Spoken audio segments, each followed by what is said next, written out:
ನೀವು K C T prepare ಆಗ್ತಿದ್ದೀರಾ? See random preparation will definitely harm your rank. ಹೌದಾ? ನೀವೇನಾದರೂ ಪ್ರಿಪರೇಷನ್ ಆಗ್ತಾ ಇದ್ರಿ, ರ್ಯಾಂಡಮಾಗಿ ಆಗ್ತಾ ಇದ್ರಿ ಅಂತಂದರೆ ಪ್ರಿಪೇರ್ ಆಗ್ತಾ ಇದ್ರಿ ಅಂತಂದರೆ ಡೆಫಿನೆಟ್ಲಿ ನಿಮ್ಮ ರ್ಯಾಂಕ್ ಹಾಳಾಗುತ್ತೆ. ಹೌದಾ? ಸೊ ನಿಮ್ಗೆ ಪರ್ಟಿಕ್ಯುಲರಾಗಿ ಏನು ಗೊತ್ತಿರಬೇಕಂತಂದರೆ, ಸೊ ಯಾವ್ಯಾವ ಸೆಕ್ಷನ್ನಿಂದ ಎಷ್ಟು ಕ್ವಶನ್ ಬರುತ್ತೆ, ಯಾವ್ಯಾವ ಇಯರ್ದಿಂದ ಯಾವ ಸಿಲೆಬಸ್ಸಿಂದ ಎಷ್ಟು ಕ್ವಶನ್ ಬರುತ್ತೆ ಅಂತ ಗೊತ್ತಿದ್ದರೆ definitely you will become successful. ಹೌದಾ? So that's why you must know the weightage. The PU1 weightage ಅಷ್ಟಿದೆ, PU2 ವೇಟೇಜ್ ಅಷ್ಟಿದೆ ಅಂತ ಗೊತ್ತಿರಲೇಬೇಕು. ಹೌದಾ? Dear students, will see the KCET chemistry PU1 syllabus weightage. This is the weightage. Screenshot ತಗೊಳ್ಳಿ. ಇಲ್ಲಿ ನೋಡಿ weightage ಯಾವ ಥರ ಇದೆ ಅಂತಂದರೆ,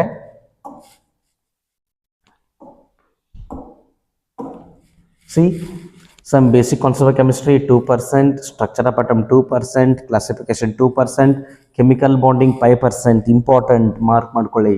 thermodynamics 3% important, equilibrium it is also around 5%, 3% from chemical equilibrium, 2 to 3% from ionic equilibrium. ಇಲ್ಲಿ 3% ಅಂತಂದ್ರೆ ಮಾತ್ರ ಮೆನ್ಷನ್ ಆಗಿದೆ, actually it is 5%.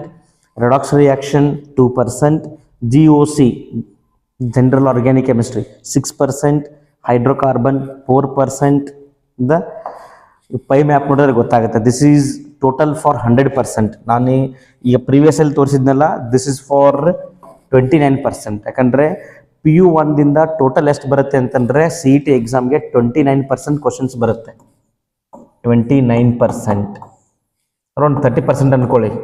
30% from PU1, 70% from PU2. ಹೌದಾ?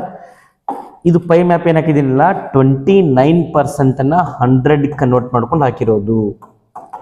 We have considered 29% as 100%. So ಈಗ ನಿಮ್ಗೆ ವೇಟೇಜ್ ಕ್ಲಿಯರಾಗಿ ಗೊತ್ತಾಗುತ್ತೆ ಯಾವ ಟಾಪಿಕ್ದು ಎಷ್ಟು ವೇಟೇಜ್ ಇದೆ ಅಂತೇಳಿ. ನೋಡಿರಿ, ಸಮ್ ಬೇಸಿಕ್ ಕಾನ್ಸೆಪ್ಟ್ ಕೆಮಿಸ್ಟ್ರಿ 21%.